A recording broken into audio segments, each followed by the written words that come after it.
You're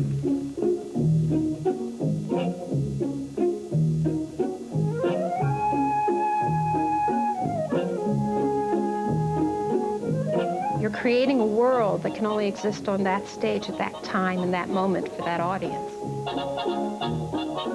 So that's really what I think the process of design is. The designer is selecting the image, the visual funnel, as it were, through which an audience is receiving this experience.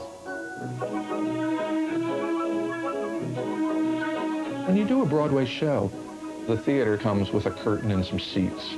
There's nothing backstage. So any scenery you see was brought in for this show, and when this show closes, it will leave the theater.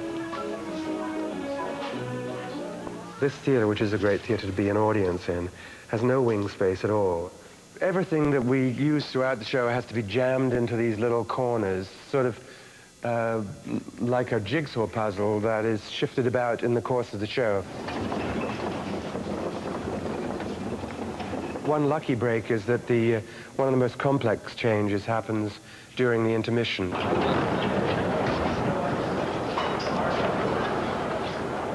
We bring the airplane elements, which are these sort of steel pier pieces, back along the rear of the stage. The girls clamber on them. And when the scene is revealed through the scrim, that comes down from the back of the stage and arrives on the elevator here, which is a stage width elevator. And so as the plane takes flight, this elevator lifts them way up in the air.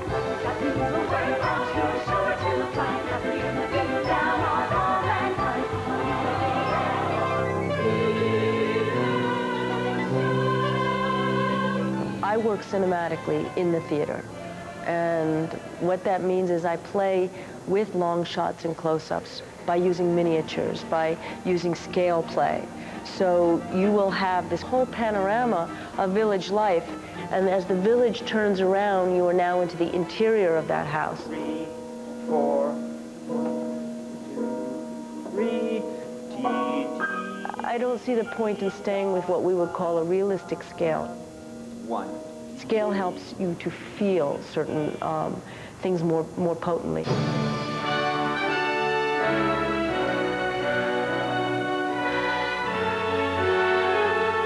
If one does an idea based on the Titanic, we've got to sink something. Something's got to happen.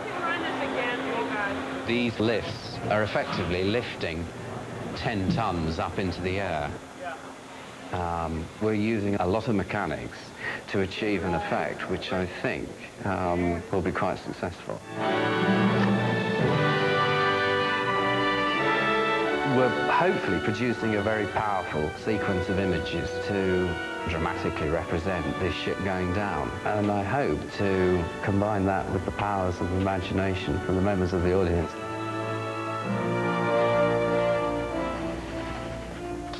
I think the basic thing you do as a designer is to be totally free and childlike in your associations and sort of grand in your thinking. I do find it an odd profession in that you have to be extremely practical. Everything has to fit, or at least we're trying to make it fit.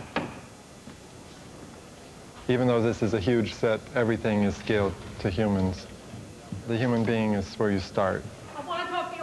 In fact, in this case, the handrails are actually 3 inches lower because on Stockard Channing, it was a better line.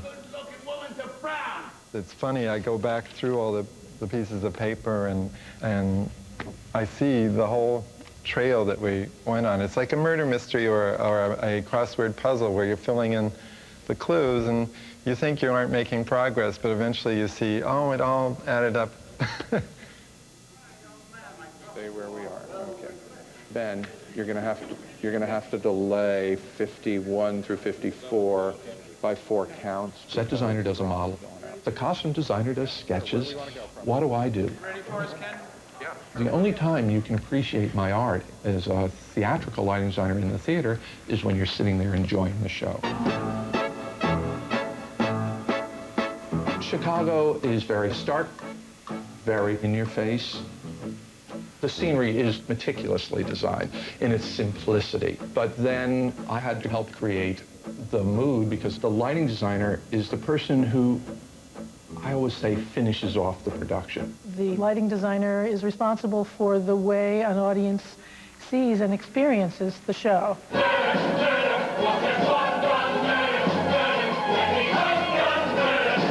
We develop a look for the show that underlines and underscores the moods, energies, and rhythms of the piece. This show was wonderful because I had a chance to work with the latest technology available for lighting design. And the equipment called Verilights are an extremely bright source of light that can be controlled from a distance with a computer. Yeah, so you put your hand just to the side of it, so that light's on your face. With the Verilight equipment, you can snap instantly from on to off. So we can give Hyde his light when he's stooped over and low, and we can give Jekyll his light when he's upstanding and facing Hope. I close my eyes and you disappear. Setting and lighting are one, and setting, lighting, and costumes are one. And the relationships there are absolutely crucial.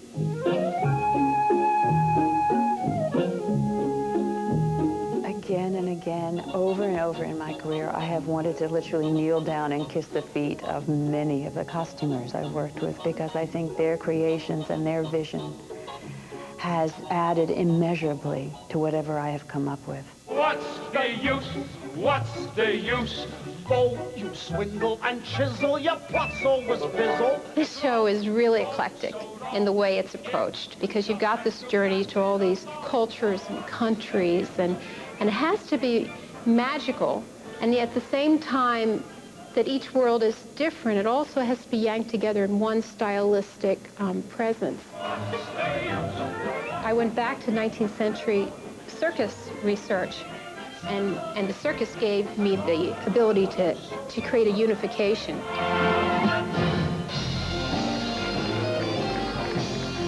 We're in 1980, which was all about status and pride and giving more attitude as you walk down the street. A lot of it is a blend of realism and theatricality, because the show has both going on in it. There is some sort of seedy glamour about the whole thing that couldn't help but be shown.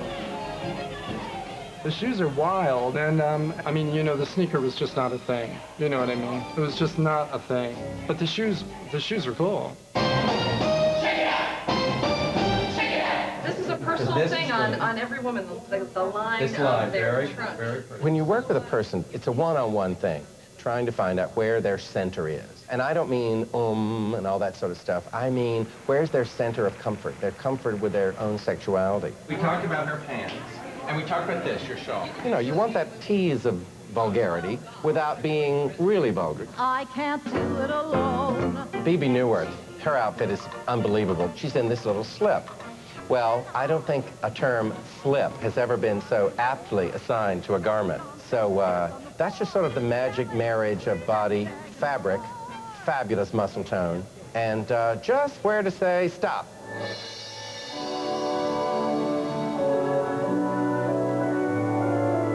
I think theater is incredibly collaborative. I think certainly the costume designer always will talk to the set designer, will always talk to the lighting designer, because the great designers know it all should work together to create an effect. And when you walk out of the theater, you really shouldn't say, gee, the lighting was great, gee, the scenery was great, gee, the costumes were great. You should come out of the theater saying, that was a great show.